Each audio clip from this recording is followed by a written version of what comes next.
Nor, tumakbo ka na! Hayaan mo na ako dito! Iligtas mo ang sarili mo! Umalis ka na, Nor! Alis! Hindi, Dante. Ako ang dahilan kung bakit nangyari sa ito. Kaya sabay tayong aalis dito. Mabubuhay ka pa ng matagal. Lalabanan ko ang Mauricio na yun, magkamatayan man. Nasaan na ang mga bihag? Hanapin niyo sila! Hindi sila pwedeng makaalis dito ng buhay! Dalawa na nga lang ang pinababantayan ko sa inyo. Hindi niyo pa magawa-gawa! Baka wala kayong kwenta! Hanapin niyo sila! At ibalik niyo dito! Dahil kung hindi, ay kayong gagawin kong hapunan! Mga inutil! Hanapin niyo sila! Ngayon na!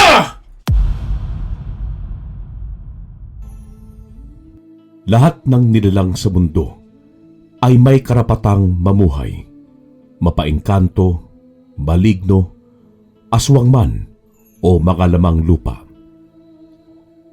Lingid sa kaalaman ng iba ay minsan nakakasalubong natin sila o minsan pa nga ay nakakausap pa. Ngunit hindi natin nakikita ang mga tunay nilang kaanyuan dahil sa magaling silang magtago nito. Gamit ang kanilang mga karunungan ay kaya nilang ikubli ang kanilang mga sarili upang mangmanipula ng paningin ng mga normal na tao. Naroong may masasama, ngunit mayroon rin namang may mga mabubuting hangarin. Ngunit paano kung may kakayahan kang makita ang tunay na mga itsura ng mga ito at ang kanilang mga hangarin? Paano kung ikaw mismo ang makaengkwentro sa kanila? Paano kung may mga malalapit sa iyong mga tao ang madadamay? Magagawa mo ba silang hayaan na lang o iligtas mula sa kapahamakan, gayong alam mong may laban ka sa kanila? Mapagpalang araw sa inyo, Karine at Sir Froy. Ganon din sa inyong mga masugid na tagapakinig dito sa inyong channel na ang Manlalakbay. Tawagin niyo na lamang po ako sa aking pangalang Canor Lopez. 67 anyos na at kasalukuyang nakatira dito sa bulubunduking bahagi ng Negros, kasama ang aking asawa at mga apo. Bale may 4 akong naging supling sa aking butihing asawa, ngunit ang 2 sa mga ito ay nagtatrabaho na sa Kamaynilaan at yung 2 naman ay may sarili ng pamilya. Bagamat salat sa pamumuhay, ay nagagawa ko namang itaguyod ang aking mga anak simula noong mga musmus pa lamang ang mga ito hanggang sa napatapos ko nga sila sa sekundarya. Hindi sa pagmamayabang, ay isa akong magiting na albularyo kung tawagin ng iba. Lagi rin akong dinarayo ng mga tao dito sa bahay, lalo yung mga taong gustong magpagamot sa akin. Tulad ng iba mong mga letter sender, ay may nais rin akong ibahaging karanasan na hinding-hindi ko makakalimutang magpasa hanggang ngayon. Ilang dekada na rin ang nakalipas at binata pa lang ako noon, ngunit may alam na akong mga karunungan sa panggagamot. Kaakibat rin nito ang makakita ng mga elementong hindi nakikita ng mga normal na tao lamang. Namana ko pa ito sa aking mga magulang. Si ama noon ay isang magiting na antingero at si inay naman ay isang dalubhasang manggagamot. Bata pa lang ay kasakasama na ako ng aking mga magulang, lalo na sa oras na may humihingi sa amin ng tulong. Solong anak nga pala ako, kaya kahit ayawan ko man na sa akin ipamaana ang kanilang mga karunungan ay wala na akong magagawa pa. Sa edad na 12 anyos noon ay natuto na akong maggamot gamit ang mga halamang makikita lamang sa paligid. Naging katuwang rin ako ng aking ama sa mga gawaing bukid dahil may sarili namang kaming taniman ng mga gulay at mga halamang ugat sa bukid. Mahilig din si ama noon na sumama sa kaibigan niyang tulad niya ay mga antingero din. Umaalis sila sa bahay tuwing Semana Santa at pumupunta sa mga bulubunduking bahagi ng Negros upang mangalap ng mga anting-anting, mutya o kung ano pang mga agimat. Minsan na rin niya akong sinama noon at doon ko napatunayan na tunay ngang napakahusay ng aking ama. Sa pagkakaalala ko noon ay Huwebes Santo yun, noong pinilit ko si ama na sumama sa kanya. Kasama ng mga kaibigan niyang kapwa niya antingero din, ay dinaanan kami ng mga ito sa bahay upang madaling araw pa lamang ay makaalis na kami dahil may kalayuan din ang bukid na aming tutunguhin. Nasa bundok yun, kung kaya't napakatarik ng daan, idagdag pa ang mga nakausling mga bato na nagpapahirap lalo sa aming dinaraanan. Kador, anak, sinabi ko naman na sa'yo huwag ka nang sumama kasi. Ayan tuloy, nagpapakahirap ka din sa ating dinaraanan. Hindi naman po ako nahirapan, tay eh. Alam niyo naman hong sanay ako sa mahabang lakaran. Sinabi ko na lamang yun upang wag nang mag-alala si ama sa akin. Ayaw na ayaw ko kasing magmukhang mahina sa kanyang paningin, lalo't parehas sila na ina na mabalasik ang mga aura.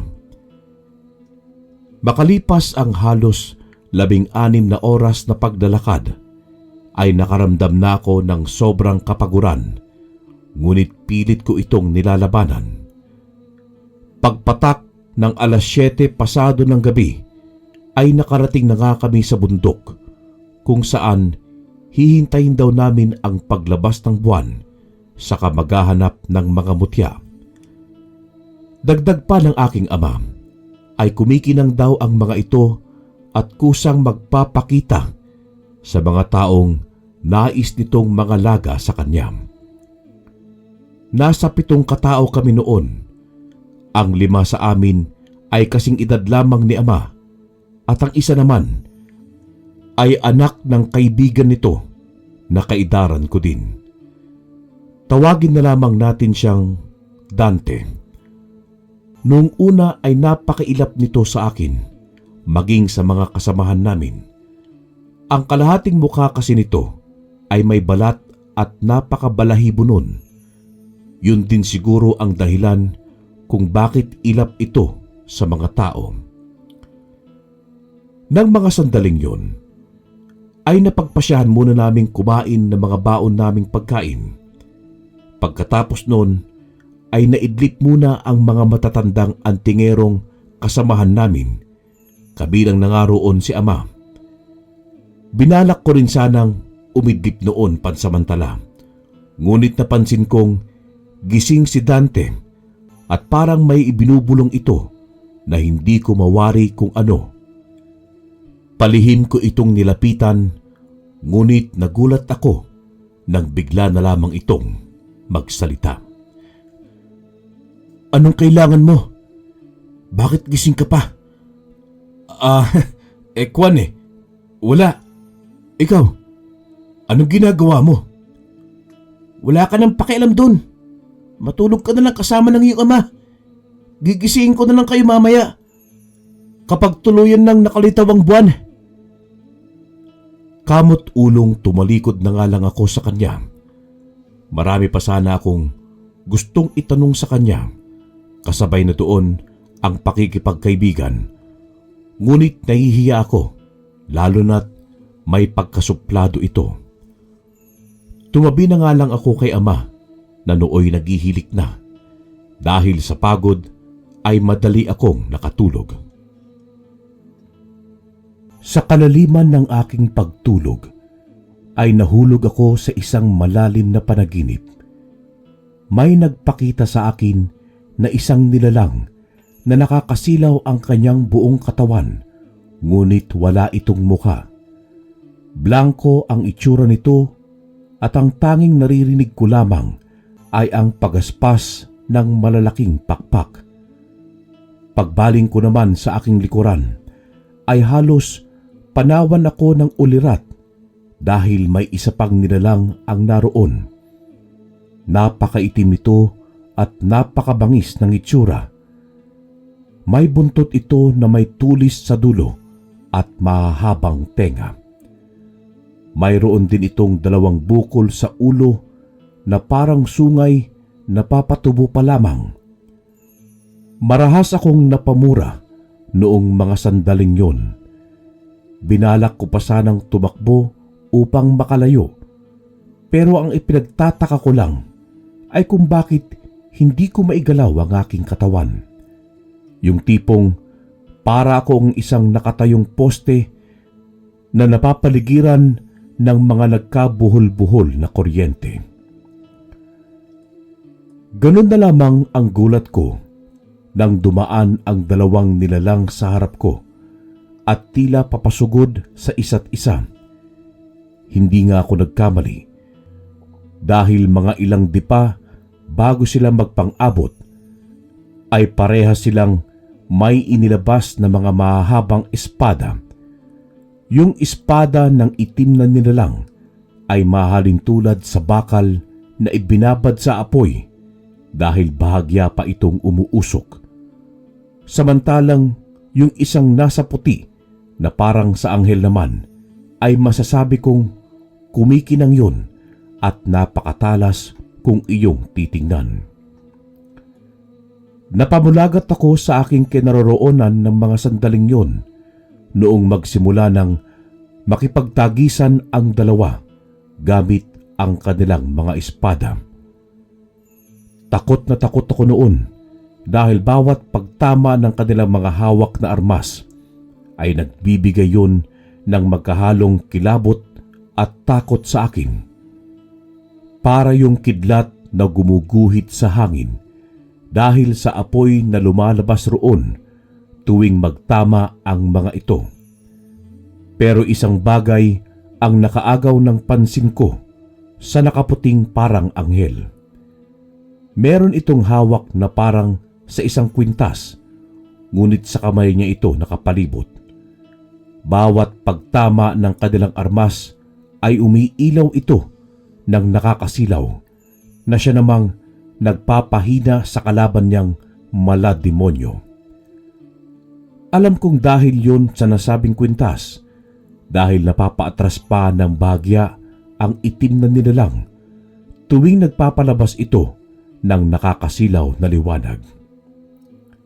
Hindi nagtagal ay tuluyan na ngang napasadlak sa lupa ang nilalang na itim at lumuhod ito sa harap ng nilalang na puti. Tanda na tinatanggap nito ang pagkatalo. Itinaas ng nilalang na puti ang kanyang espada at tumalikod na nga mula sa nakaengkwentro nitong nilalang na itim. Ngunit napansin kong napangisi ang itim na nilalang noong tumalikod na ang puti. Agad na pumasok sa isip kong balak nitong traidorin ang puti. Hindi nga ako nagkamali dahil hindi pa man nakakalayo ang puti ay agad itong tumayo at iwinasiwas sa likod ng puti ang espada nito. Ngunit bago pa man ito dumapo sa likuran ng puti ang espada nito ay agad akong sumigaw.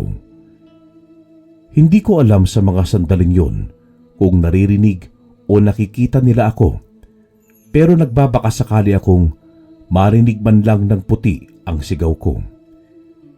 Hindi naman ako nabigo dahil agad nitong nilingon ang kalaban. Bago pa man tumama sa kanya ang espada ay nakita kong sinangga niya ito ng kaliwa niyang kamay na may hawak na kwintas na nagliliwanag. Ang nooy sobrang nakakasilaw na lumalabas mula sa kwintas ay mas naging tripli pa noong tamaan ito ng espada ng nilalang na itim. Nakakabingi sa tenga ang tunog nun. Ilang sandali pa ay iwinasiwas ng puting nilalang ang kanyang espada at pinatamaan ang itim na nilalang. Narinig ko pa kung paano yun dumaing at napahiyaw sa sakit, lalo na noong lumabas ang napakaitim na likido sa kanyang balikat mula sa tama ng espada. Kung hindi ako nagkakamali, ay yun siguro ang kanyang dugo. Narinig ko pa ang huling sinambit nito bago tuluyang naging abo ang kanyang katawan. Babalik ako sa taktang panahon. Hindi pa tayo tapos. Babalik ako. Babalik.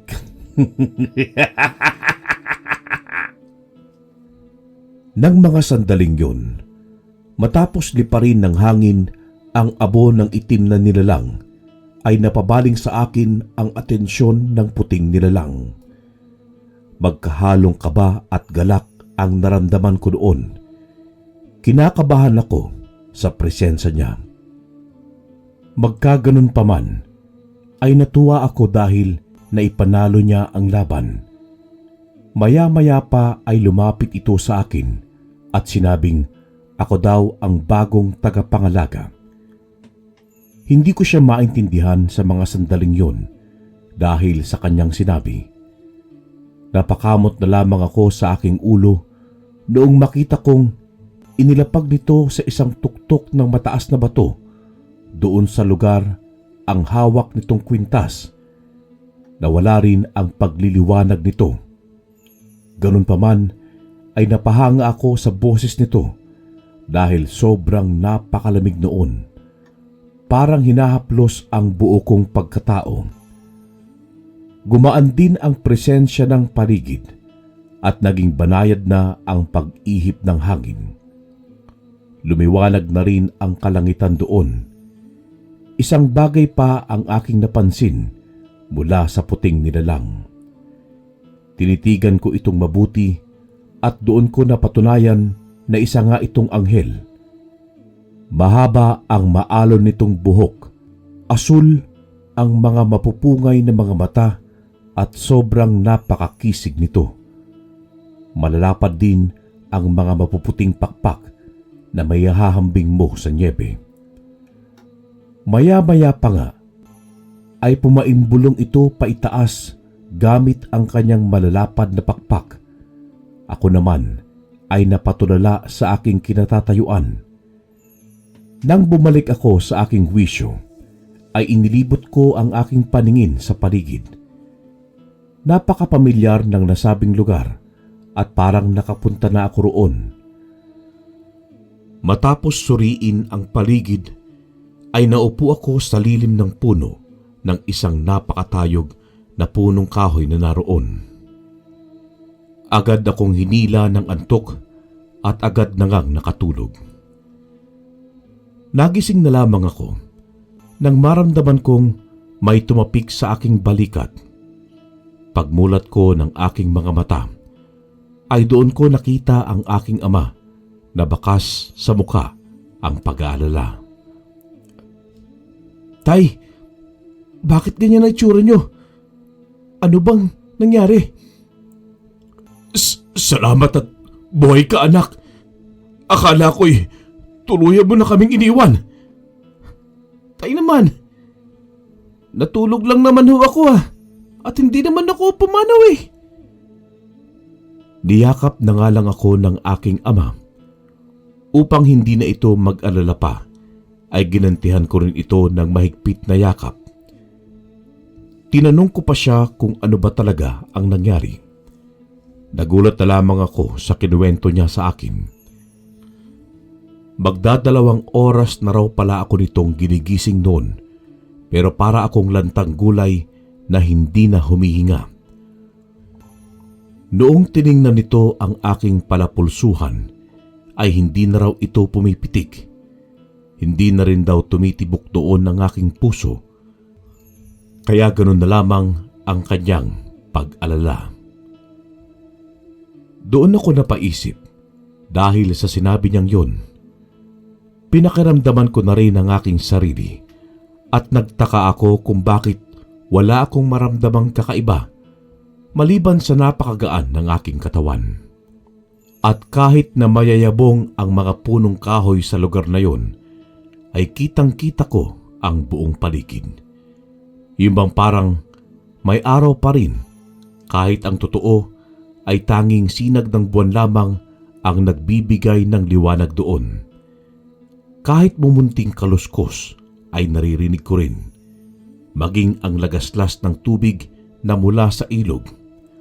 Ngunit nang maalala kong ilang kilometro pala ang ilog sa baba ng bundok, ay doon ako napaisip. Hindi yata't may kakaiba sa akin nun, yung tipong hindi normal ang lahat sa akin. Anak, ayos ka lang ba? Ano ba talaga ang nangyari sa'yo? Tay, ayos lang ako. Teka, nasaan na nga pala mga kasamahan natin? Sinabi naman sa akin ni Ama na nauna ng araw na maghanap ng mga mutya ang mga yun. Nagpaiwan daw siya dahil ginigising nga niya ako gawa ng napakalalim ng aking pagtulog. Nang makaalis na raw ang mga ito, ay siya namang pagtigil ng aking pulso na labis nitong ikinabahala. Agad nga akong tumayo mula sa aking kinasasadlakan. Pinigilan pa ako ni Ama dahil baka daw hindi ko pa kaya, ngunit nagulat na lamang siya nang mula sa aking kinatatayuan ay nagtatatalon ako. Pruweba na tunay ngang wala akong iniindang karamdaman sa aking katawan. Napangiti na lamang siya at napapailing, sabay tapik sa aking balikat. Niyaya ko na nga siyang sumunod sa mga kasamahan namin dahil naririnig ko pa ang mga boses ng mga ito. Niyapak ng mga ito ay hindi nakaligtas sa aking pandinig. Nagtataka man sa pagbabago sa aking katawan ay isinawalang bahala ko na lamang yun. Alam ko kasing malaki rin ang may tutulong noon sa akin dahil napakagaan nga ng aking katawan.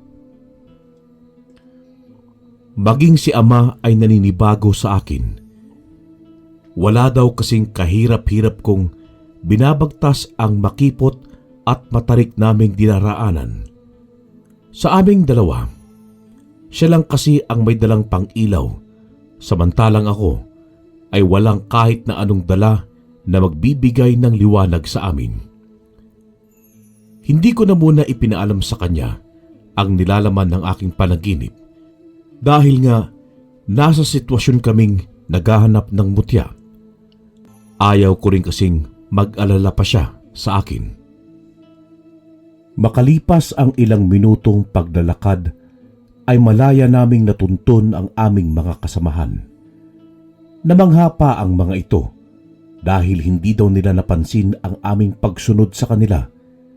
At bakit daw ganun na lamang kabilis namin silang inabutan, gayong kay layo-layo na ng kanilang nilakad. Napatingin na nga lang sa akin ng aking ama. Tanda na sa akin nila gustong ibaling ang kanilang mga katanungan. Ngumiti na lamang ako at sinabi sa kanilang binilisan lamang namin ni Ama ang paglalakad, kaya agad nga namin silang naabutan. Wala na nga silang nagawa pa noong nauna akong maglakad. Nang ibaling ko ang aking paningin sa likuran, ay nakita ko pa silang tulala sa akin. Wala pa sana silang balak na kumilos noon kung hindi ko pa sila sinabihan na sumunod na sa akin. Ngunit nang papaalis na kami, ay bigla na lamang nagsalita si Dante na mag-iingat daw kami dahil hindi lang kami ang naroon sa gubat na yun. Maliban sa amin, ay may mga nilalang rin daw na naroon at nakasunod sa amin. Nagsipaghanda na nga ang mga kasamahan namin. Pinakiramdaman ko ang paligid at tama nga siya dahil may mga nasasagap akong mga itim na presensya na nasa malapit lang namin. Pasimple kong inilibot ang aking paningin. Mula sa 2 puno na naroon ay kitang-kita ko ang grupo ng mga nilalang. Maitim ang mga yon at namumula ang mga mata. May mahabang mga pangil at buwaghag na mga buhok. Agaw pansin din ang mga mahahabang kuko ng mga ito na animoy bagong hasang mga balisong. Maganda kayo. Nariyan lang sila at naghihintay ng tamang pagkakataon upang umatake. Nararamdaman mo rin sila? Hindi lang nararamdaman dahil malayo ko silang nakikita. Pagkatapos kong banggitin ang mga katagang yon, ay pasimple kaming nagplano upang hindi mahalata ng mga nilalang na nakamasid sa amin. Sa pagkakatanda ko, ay nasa 11:00 na yon ng gabi. Sabi kasi ni Ama ay sa oras na tumapat na ang buwan sa kalangitan, ay siya ring paglabasan ng mga mutya. Iba't ibang mutya at mga anting-anting raw ang nagpapakita kapag ganoon. Pero kadalasan ay mga mutya na tanging makikita lamang sa kalikasan. Makalipas ang ilang sandali pang paglalakad, ay nagulantang na lamang kami dahil bigla na lamang may sumulpot sa aming harapan. Isa yung dambuhalang aso. Napakalaki nito at napakaitim ng balahibong nakatabon sa kanyang katawan. May mapupulang mga mata at tulad ng iba kong nakita noon ay hindi rin magpapahuli ang napakatulis na mga kuko nito. Halos lahat ng aming mga kasamahan ay nagsilabas ng kanilang mga pangontra, orasyon at mga armas na siyang magagamit nila laban dito. Sa pagkakataong yun ay hinila ako ng aking ama at pinapunta sa kanyang likuran. Sabi pa niya sa akin ay huwag daw akong umalis doon upang maprotektahan niya ako sakaling umatake ang aswang. Pero ang hindi niya alam ay mas marami pang aswang ang nakaabang sa likurang bahagi namin. Wala na nga akong nagawa pa nung dinaluhong ako ng isang dambuhalang aso. Noong unay, akala ko katapusan ko na, ngunit bigla na lamang napaigik ang aswang na siyang pumaibabaw sa akin. Nang tingnan ko kung sino ang dahilan kung bakit ganoon ang reaksyon ng aswang, ay napangiti ako. Sinabi ko naman sa iyo mag-iingat kayo. Hindi biro ang mga asbo. Pagkasabi niya noon, ay agad nitong iniabot ang kanyang kamay sa akin. Tanda na gusto ko nitong tulungang makatayo. Tinanggap ko naman ito at nagpasalamat sa kanya. Akala ko noon ay ipinaglihi siya sa sama ng loob, ngunit hindi naman pala. Maya-maya pa ay may ibinigay ito sa akin. Para itong isang itak, ngunit magkabilaan ang talim. Wala naman akong pagdadalawang isip na tinanggap yun dahil kita kong dihado sa labanan ang aming mga ama, pati ang mga kaibigan ng mga ito. Kahit naman kasi wala pa ako sa hustong gulang, sanay na ako sa paghawak ng patalim, lalo't bukid nga ang aming ikinabubuhay. Pagkahawak ko pa lamang sa itak, ay agad akong lumapit kay Ama.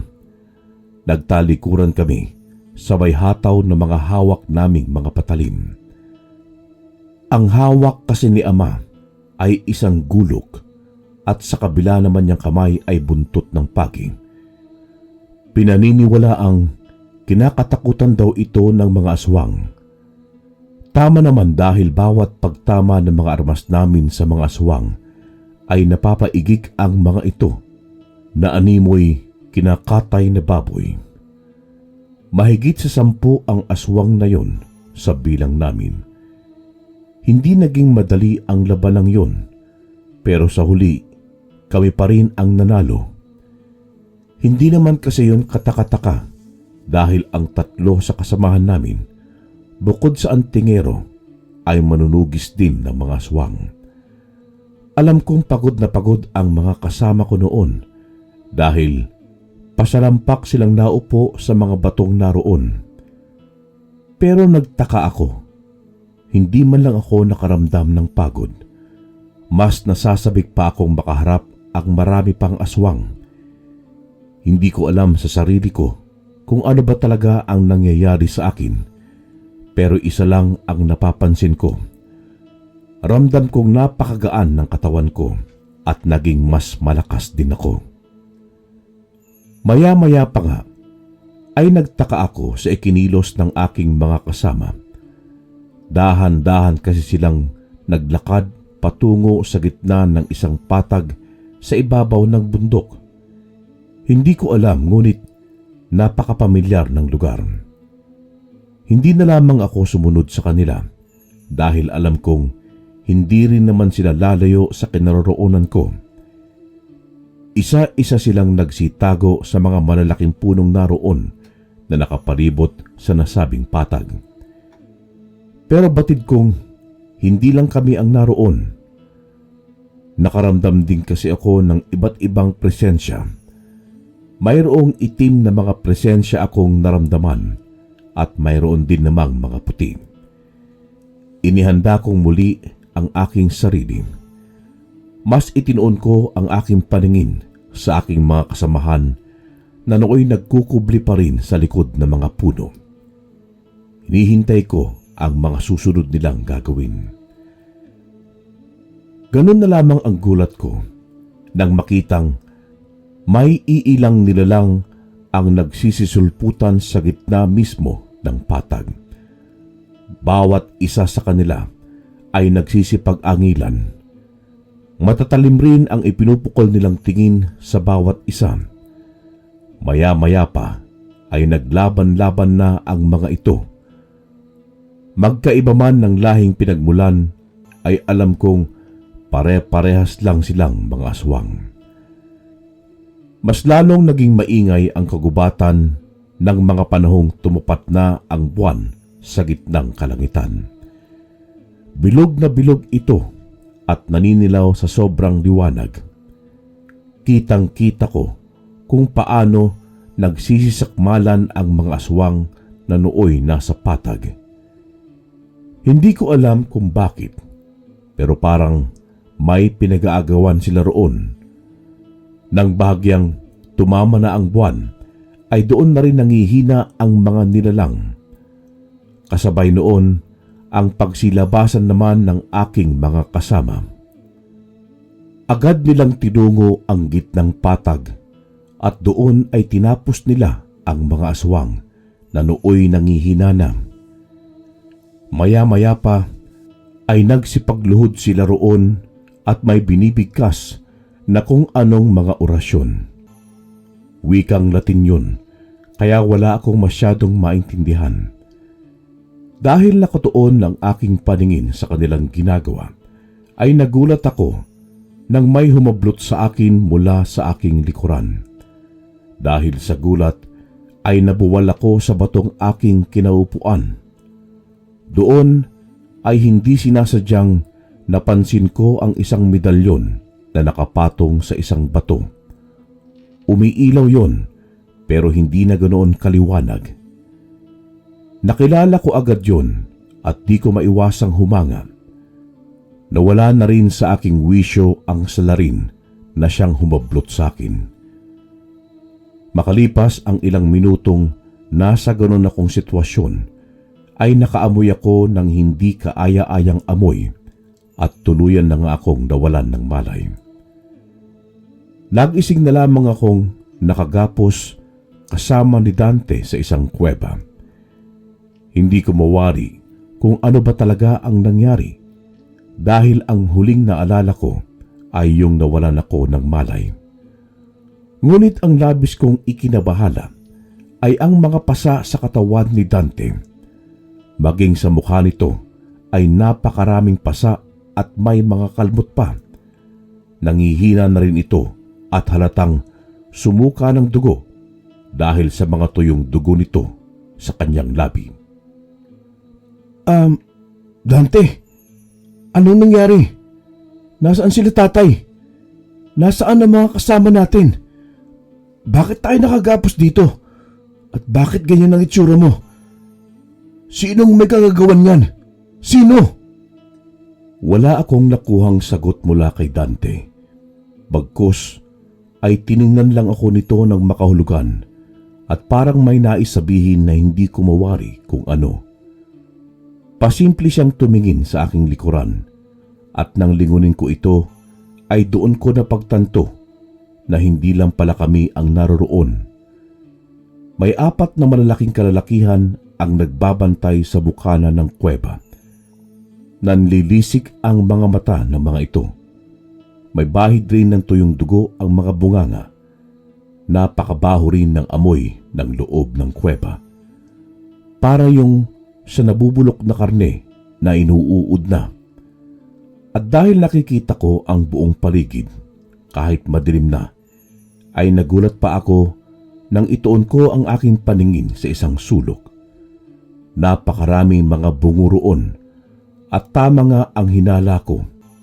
Inuuod na ang mga ito at napakaraming uod nga ang naroon. Nasusuka ako ng mga sandaling yun, pero pilit kong pinakalma ang aking sarili. Wala rin kasi akong magagawa dahil sa higpit ng aking pagkakagapos. Makalipas ang ilang sandali, ay padilim na naman ang bukana ng kuweba. Doon ko napagtanto na magtatakip silim na naman. Naghudyat rin ang isa sa mga kasamahan ng mga nagbabantay sa amin na lumabas daw muna sila. Wala sa hinagap ko na mag-iisang gabi na pala kaming naroon. Ang naisip ko noon ay kung paano kami makakaalis sa aming pagkakatali at makatakas sa naturang mga aswang. Nang tuluyan nang makaalis ang 4, ay doon ko muling tinanong si Dante kung ano ba talaga ang nangyari noong panahong nawalan ako ng malay. Pinaamoy ka ng pampawala ng malay ng isang bangkilan. Nakita kita noong mahagip ka ng aking paningin habang gumagawa kami ng ritual na pampaamon ng mga mutya na naroon sa gubat. Dagdag pa niya ay sinundan raw ako nito upang sana ay iligtas mula sa aswang na tumangay sa akin. Ngunit napakabilis raw ng aswang na yon. Nagpakilala raw yon sa kanya na si Mauricio. Yun daw ang namumuno sa mga aswang doon sa bukid. Hindi rin daw mapagkakailang malakas ito dahil sa tangan nitong mga anting-anting na nakasabit sa kanyang leeg. Noong una ay nilabanan niya ito para lang iligtas ako. Ngunit nang tumawag ito ng kanyang mga alagad ay doon na ito nasukol. Tumulong rin daw umano ang mga kasamahan namin maging si Ama. Ngunit sa dami ng mga aswang na naroon ay natalo rin ang mga ito. Hindi daw niya alam kung buhay pa ang mga kasama namin dahil pagkatapos daw siyang masukol ay iginapos rin siya at pinaamoy rin ng pampawala ng malay na siya ring ginapit sa akin. Para daw yung langis na niritwalan ng iba't ibang nakakalason na orasyon. Kwento pa niya ay bago siya nawalan ng malay ay nakita niya ang isang medalyon na nasa aking kalingkingan. Nakasabit daw yun doon. Inipon daw niya ang kanyang lakas at kahit hirap ay pinilit niyang abutin ito at inilagay sa aking bulsa bago pa man siya nawalan ng malay. Nang tingnan ko ang aking bulsa, ay doon ko napagtantong may bumubukol nga roon. Sabi pa niya, ang tawag daw sa medalyon na yon ay Trespico Roma. Isa daw yung medalyon na pinangangalagaan ng isang anghel na may mataas na katungkulan sa kalangitan. Tatsulok daw ang hugis nito at may mata sa gitna. Isa daw itong banal na medalyon na handang iligtas at pangalagaan ang kung sino mang may tangan nito. Ang kakayahan daw nito ay ilihis ka sa mga bala at nagpapakunat ng balat na kahit anong patalim ang dumapo sa iyo ay hindi ka masusugatan. Inilalayo ka rin daw nito sa kapahamakan at anumang sakuna na maaaring magdulot ng kamatayan. Kapag ikaw daw ang may tangan nito, ay mararamdaman mo ang kapaligiran at maaninag mo ang paligid kahit na may kadaliman. Ngunit kailangan daw nitong dasalan upang muling lumakas ang gaway nito. Kailangan rin daw ng malakas ang pananampalataya sa may kapal nang siyang may tangan nito dahil doon ito mas lumalakas. Napahanga nga ako sa mga tinuran sa akin ni Dante. Sa mura nitong edad ay marami na itong alam sa mga karunungan at sa mga anting-anting. Magkagayon man ay napapaisip ako na kung tunay ngang malakas ang medalyon na ipinagkaloob sa akin, ay tiyak na maililigtas kami nito mula sa kapahamakan. Tinuruan din ako ni Dante ng mga dasal na siyang gagamitin ko upang idasal sa medalyon na ngayon ay nasa akin na. Hindi ko pa man ito nahawakan gamit ang aking mga kamay, ngunit ramdam ko ang kabanatagan. Hindi ko alam kung bakit, pero kay gaan ng aking pakiramdam at para bang ligtas ako sa kapahamakan. Ang ginawa ko ng mga panahong yun ay nanalangin. Itinuon ko ang aking sarili sa pagdarasal. Ipinikit ko ang aking mata at sineryoso ang panalangin na aking ginagawa. Ngunit ganoon na lamang ang gulat namin nang biglang kumalabog sa bukana ng kuweba. Napamulat ako ng aking mata at doon ay natuod ako dahil hindi lamang pala simpleng bagay lang ang kumakalabog doon. Isa yung ulo ng tao na mabalbon. Halos maggitngit ako sa galit dahil sa nasaksihan. Maya-maya pa ay narinig ko si Dante na napapahagulgol sa iyak at napapamura. Mula sa harap ng kuweba ay pumasok ang isang nakakakilabot na nilalang. Nakangisi ito ng nakakaloko at halatang inaasar kami. Tingnan nyo kung kanino ang ulog ito. Alam kong kilala nyo siya dahil isa siya sa mga kasama nyo. Hindi ba mga bata?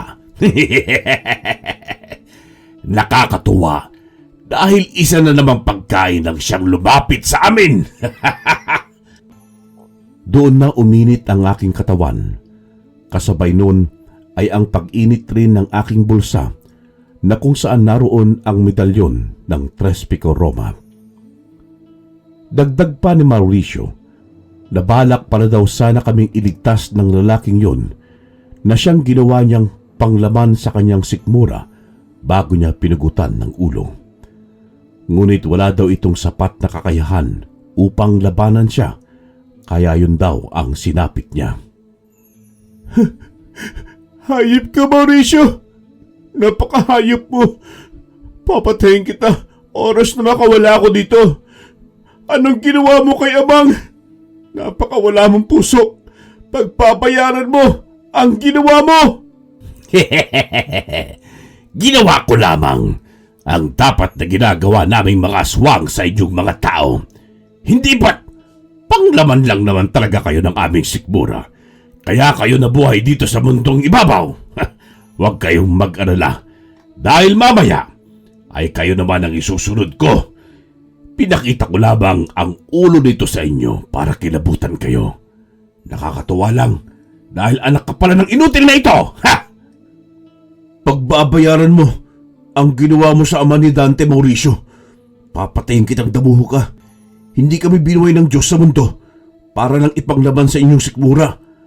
Papatunayan ko sa inyo na ako ang magbabaon sa inyo sa hukay. Oras na makaalis ako sa aking pagkakagapos. Papatayin kita ng paulit-ulit. Muling tumawa ng napakalakas si Mauricio bago kami nilisan. Mula sa labas ay muli itong sumigaw na wala na raw kaming magagawa dahil patay daw ang Diyos na pinaniniwalaan namin ng panahong yun. Doon ako napaisip sa sinabi nito at nang maalala kong Biyernes Santo pala ng araw na yon, ay doon ako nakaramdam ng kaunting takot. Maging si Dante ay napapailing na lang din, hudyat na wala na nga talaga kaming magagawa pa. Umiiyak pa rin ito at halatang hindi nito matanggap-tanggap ang sinapit ng kanyang ama sa kamay ng hayok na si Mauricio. Doon ako nag-isip ng maaaring gawin upang makaalis sa aming pagkakagapos. Nilinawan ko pa ang aking paningin at doon ay may nakita akong isang bagay na pamilyar sa akin. Yun ay ang itak ni Dante na iniabot sa akin noong nakipaglaban kami sa gubat. Ngunit ilang di pa rin ang layo noon sa aming kinaroroonan. Inipon ko ang aking lakas at pagapang na tinungo yun. Hindi naman ako nabigo dahil nakuha ko yun. Nginitian ko si Dante at nanlaki ang mga mata nito. Hudyat na nabuhayan ito ng pag-asang makakaalis kami sa lugar.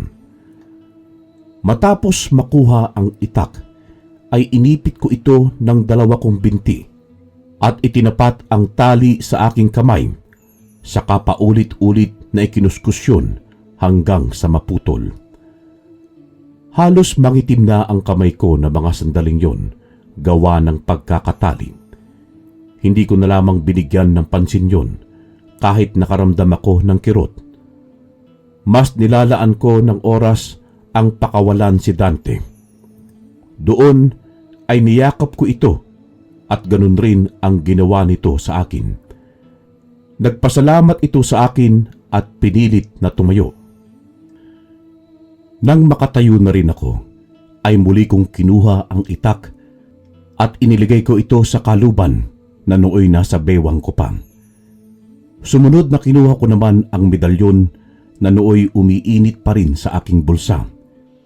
Hinalikan ko ito at pinasabit kay Dante sa aking liig. Ilang sandali pa ang lumipas ay nakarinig na kami ng mga yabag na papunta sa aming direksyon. Inalalayan ko si Dante upang mabilis na kaming makalabas sa kuweba. Bahagya pa itong lumingon sa aming pinanggalingan at doon ay muli itong bumalik saka kinuha ang kaputol na ulo ng kanyang ama. Nakikita ko sa mga mata nito ang labis na lungkot at galit noong mahawakan na nito ang ulo ng kanyang ama. Sinenyasan ko itong bilisan ang pagkilos dahil nga ramdam kong papalapit na ng papalapit ang mga yabag sa amin. Agad naman itong sumunod sa akin at nagkubli muna kami sa likod ng bato sa bukana mismo ng kuweba. Doon ay malaya naming nakikita ang mga aswang na nooy papasok na sa kuweba upang siguro ay tingnan kami. Pasinghot-singhot pa ang mga ito sa hangin na animoy may inaamoy sa paligid. Tumutulo rin ang napakalapot nilang mga laway. Hindi rin naming maiwasang mapatakip ng ilong namin ni Dante dahil sa sobrang napakabahong amoy noong dumaan sila sa amin. Nasa 5 na sila noon sa aking bilang. Nang tuluyan nang makapasok sila sa loob, ay doon ko na muling inalalayan si Dante upang makalabas sa kuweba. Hindi pa kasi namin kabisado ang lugar dahil unang sampa pa lang namin doon noon. Pagkalabas na pagkalabas ay muli kong inilibot ang aking paningin at naghanap ng pansamantalang pagtataguan.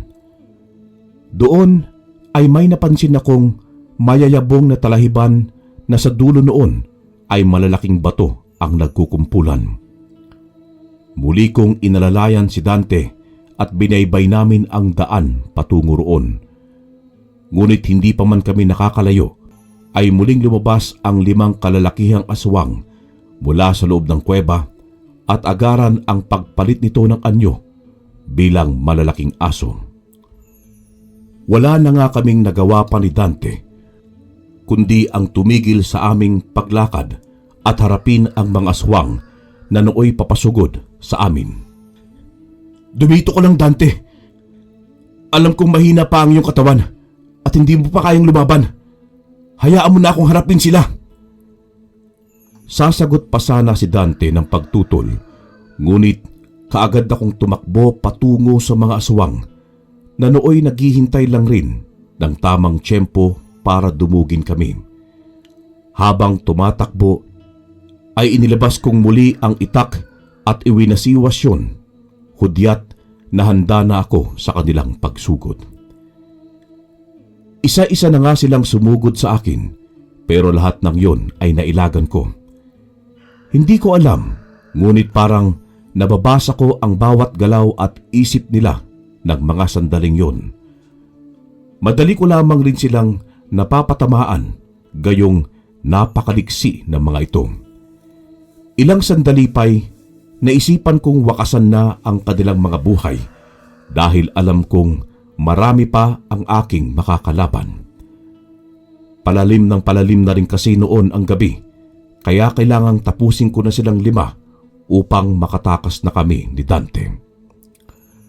Noong una ay isa-isa silang sumugod sa akin, ngunit sinalubong ko sila ng aking itak na siya namang ikinabulagta nila sa lupa. Maya-maya pa ay 3 na lamang ang natira at hindi ko inaasahan na tuso pala ang mga ito. Sabay silang 3 sumugod sa akin na nalilito ako kung sino ang una kong sasanggain.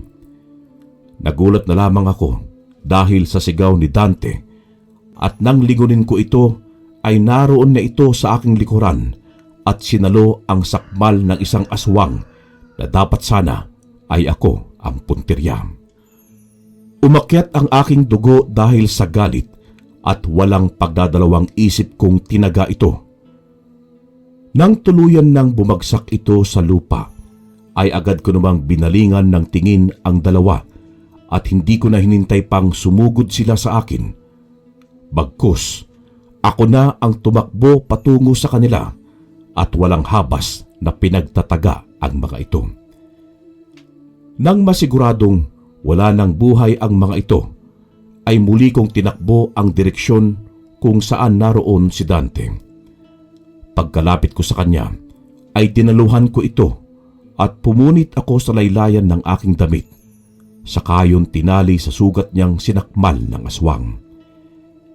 Nakikita ko rin na hinang-hina na siya. Marahil ay dahil sa labis na kirot at idagdag pa ang maraming dugong na wala sa kanya. "Magpakatatag ka lang, Dante!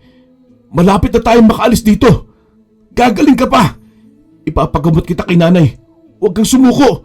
Makakauwi tayo ng buhay!" Agad ko naman siyang binuhat at dinala sa batuhan at naghanap ng magandang pwesto doon upang doon muna siya ikubli. Balak ko kasing balikan ang mga aswang, lalo na si Mauricio, dahil nagngingit-ngit na talaga ang aking katawan. Ramdam ko rin noon na umiinit na rin ang kwintas kong isang medalyon. Sa isip ko noon ay hudyat yun upang labanan ko ang kasamaan.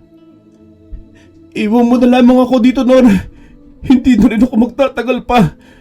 Ramdam ko na ang panghihina ng aking katawan. Umalis ka na. Tumakas ka na." "Hindi pwede, Dante. Kung aalis man ako dito, ay isasama kita. Hindi pwedeng ako lang. Pabubuhay ka pa. Tumito ka lang at ako nang bahala kay Mauricio na yon. Huwag kang maingay dito upang hindi ka nila matuntun. Babalikan kita. Pangako yan."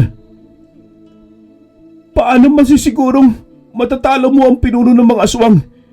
Hindi mo pa alam gamitin ang medalyon. Malakas ang aking pananampalataya. At alam kong sapat na yon. Ramdam ko rin na hindi lang ako nag-iisa sa laban. Ramdam kong kasangga ko ang medalyon na ito at ang gabay nitong anghel.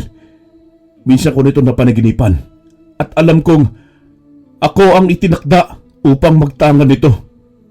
Kaya magtiwala ka sa akin. Basta, ipangako mong lalaban ka para sa iyong buhay. Pangako, babalikan kita dito, Dante. Tumango na lamang ito sa akin bilang tugon. Kahit naman kasi hindi siya sasang-ayon sa pasya ko, ay wala na rin siyang magagawa pa dahil buo na ang aking pasya. Huminga muna ako ng malalim at nagdasal ng taimtim sa may likha. Ilang minuto pa ang lumipas, ay nakaramdam ako ng kaginhawaan sa aking katawan. Hudyat na nakikiisa sa akin ang medalyon. Mas luminaw na rin ang aking paningin sa kapaligiran. Kahit walang buwan ng gabing yon, ay parang araw sa aking paningin. Nginitian ko muna si Dante at inayos ang kanyang pagkakahiga sa isang malapad na bato. Sinigurado ko rin na hindi siya doon madaling makita ng mga aswang. Ikiniskis ko sa bato ang medalyon kung saan naroon nakahiga si Dante at bumulong dito na wag hayaan ang aking kaibigang mapahamak doon. Matapos kong masiguradong maayos na ang lahat, ay banayad kong tinahak ang daan pabalik sa kuweba. Buo na ang aking loob na harapin si Mauricio at ang mga alagad nito. Gamit ang itak ay dinasalan ko yon at muli ay kiniskis ko dito ang hawak kong medalyon.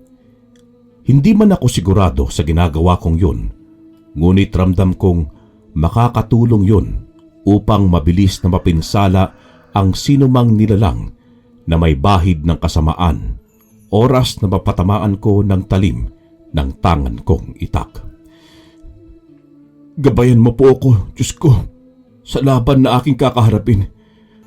Naway manaig pa rin ang kabutihan laban sa kasamaan. Ikaw na po ang bahala sa akin. Panalangin ko noon, Karine, habang patuloy na binabagtas ang daan pabalik sa kuweba. Ilang sandali pa ay uminit na namang muli ang aking medalyon. Kasabay noon ang panakanakang naririnig kong pag-aangilan. Hudyat na malapit na ang mga kalaban. Tumigil muna ako sa aking paglalakad at pinakiramdamang mabuti ang paligid. Sa aking pagmamasid ay isang pamilyar na boses ang aking narinig at galit ang tono nito. Mga inutil! Mga wala kayong kwenta! 2 bihag na nga lang ang pinababantayan ko sa inyo ay hindi nyo pa magawa! Hanapin nyo sila! Huwag kayong babalik dito hanggat hindi nyo sila nakikita! Dahil kayong gagawin kong hapunan, oras na hindi nyo sila madala dito pabalik! Napangisi ako sa narinig kong yun. Lumabas ako mula sa aking pinagkukublian at walang emosyong hinarap ang pinuno ng mga bangkilan, si Mauricio. Noong una ay malawak ang pagkakangiti nito sa akin, lalo't ako mismo ang kusang bumalik sa kanya. Ayos ka naman pala, bata.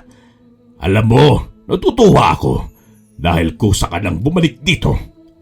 Hindi ko na kailangan pang ipasuyod kayo sa aking mga alagad dahil nandito ka na. Pero bakit ikaw lang? Nasa na yung may balat sa mukha? Kung natutuwa kang makita ko, pues ako hindi. Hindi rin ako bumalik dito para maging laman ng iyong sikmura. Bumalik ako upang tapusin ang iyong kabaliwan. Papatayin kitang aswang ka.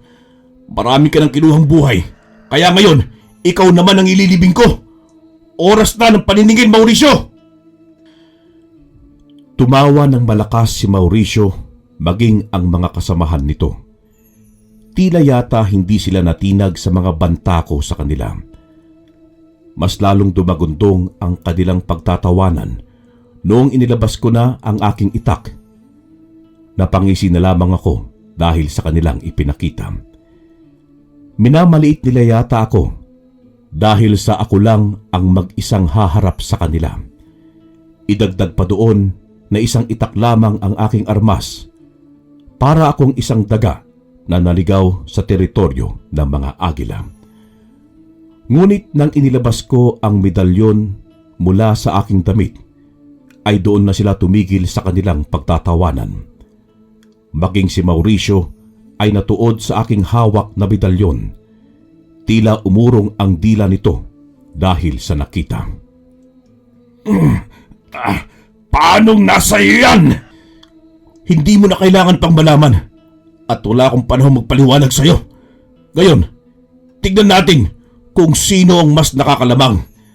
Maganda ka dahil kahit anong anting-anting pa yung hawak mo ay hindi kita uurungan tabuho ka. Pahihirapan kita hanggat ikaw na mismo ang hihiling sa iyong kamatayan. Sa sinabi kong yun ay naghudyat si Mauricio sa kanyang mga alagad upang atakihin ako. Hindi naman ako nagpatinag sa mga ito at lahat ng mga aswang na balak akong daluhungin ay walang awa kong pinagtataga. Hindi ko rin sila binigyan pa ng kahit konting hininga. Sinisigurado kong wala na silang buhay bago bumagsak sa lupa. Ilang sandali pa ay paunti-unti na ang mga aswang na siyang alagad ni Mauricio. Mahigit sa 20 na rin ang aking napaslang at bilang na rin sa daliri ang natitira. Maya-maya pa'y nagsipulasan na rin ang iba dahil sa takot sa akin. Ano ngayon, Mauricio? Bakit tila yata nabahag ang buntot ng mga kasamahan mo? Sinabi ko na sa iyo na pahihirapan kita hanggang sa ikaw na mismo ang humiling na kamatayan mo. Ngayon, natatakot ka na ba? Wala akong nakuhang sagot sa kanya. Bagkus ay nagpalit ito ng anyo bilang isang dambuhalang aso. Nanlilisik ang mga mata at tumutulo ang malalapot na laway.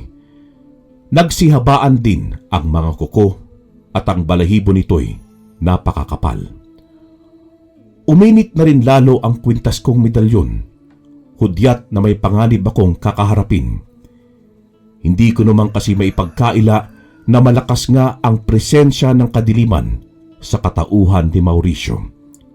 Kita ko rin mula sa kanyang leeg na 3 ang tangan nitong anting-anting. Pagkatapos nitong magpalit ng anyo, ay sinugod ako nito. Hindi nga ako nakailag dahil sobrang bilis ng pangyayari. Pumaibabaw ito sa akin at pinagkakalmot ako nito ng kanyang kuko. Ramdam ko ang kirot sa aking mga braso at mukha, dala marahil ng sugat mula sa kalmot nito. Dahil hindi ako makaalis mula sa pagkakadagan nito, ay ipinikit ko na lamang ang aking mata. Nanalangin akong makaligtas mula sa kanya. Maya-maya pa'y nakaramdam ako ng luwag mula sa kanyang pagkakadagan.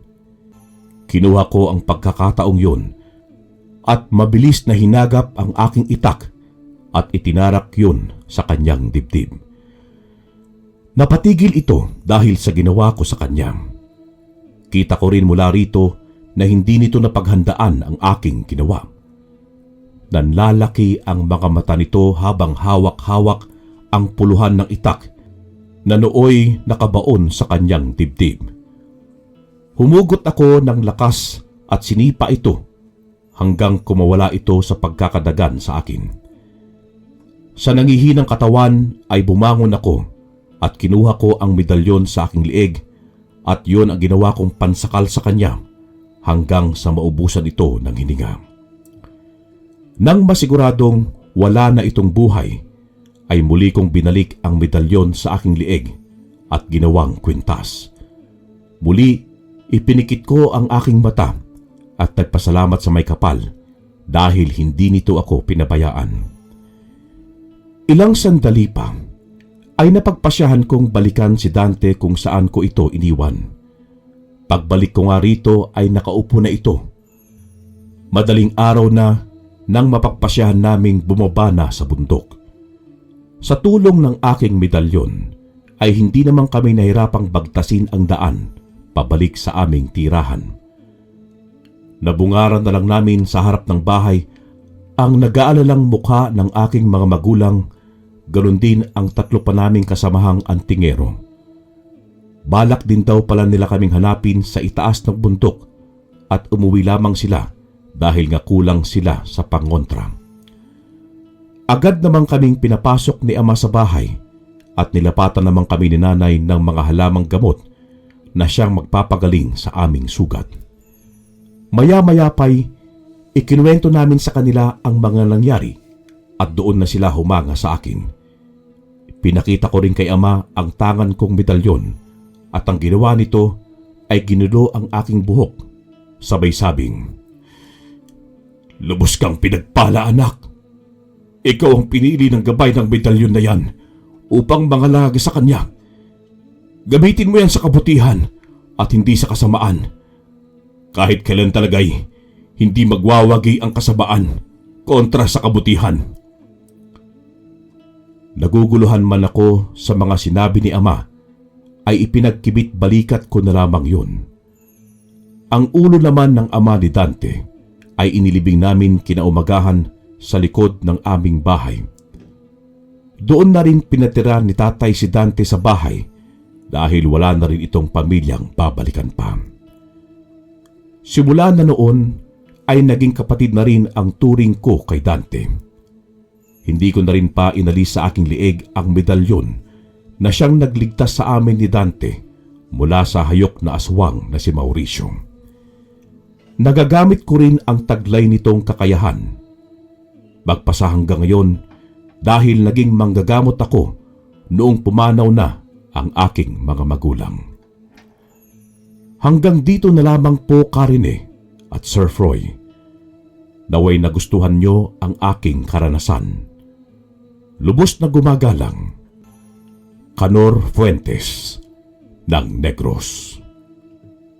Wakas.